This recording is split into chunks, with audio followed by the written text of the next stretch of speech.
John had been a paramedic for 15 years, but nothing could have prepared him for the calls he started receiving from 1313 Elm Street. The address belonged to St. Mary's Hospital, which had burned to the ground 3 decades ago, leaving behind only charred ruins and whispered legends. The first time the call came in, John assumed it was a prank. He arrived at the desolate site, expecting to find mischievous teenagers. Instead, he glimpsed shadowy figures through the crumbling walls, doctors in outdated scrubs, hunched over operating tables. Their patients lay motionless, eyes wide open, mouths frozen in silent screams. As John approached, the apparitions vanished, leaving him questioning his sanity. Over the next few weeks, the calls persisted. Each time, John witnessed increasingly disturbing scenes. A doctor sawing through a conscious patient's ribcage, a nurse calmly stitching a man's eyes shut, a surgeon peeling back layers of skin from a woman who stared directly at John, pleading silently for help. John's colleagues began to worry. He looked haggard, sleep-deprived, constantly on edge.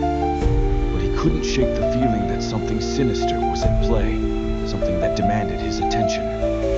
On a moonless night, the call came again. This time, John's hands trembled as he answered. A raspy voice whispered, "It's time, John. We're waiting for you." Heart pounding, he drove to the ruins. As he stepped out of the ambulance, the dilapidated building before him shimmered and transformed. Suddenly, he stood before a pristine, fully operational St. Mary's Hospital. John entered, his footsteps echoing in the eerily quiet halls. He followed the sound of whirring machines to a brightly lit operating room. Peering through the window, his blood ran cold. There, on the operating table, lay a body, his body. Doctors surrounded it, scalpels poised. One turned and locked eyes with John, a twisted smile spreading across his face. "Ah, John," the doctor said, his voice unnaturally hollow. "We've been expecting you. Your operation is already underway. Won't you join us?" As the doctors advanced, John realized with horror that in this phantom ward, he was the next patient, and there would be no escape from the surgical nightmare that awaited him.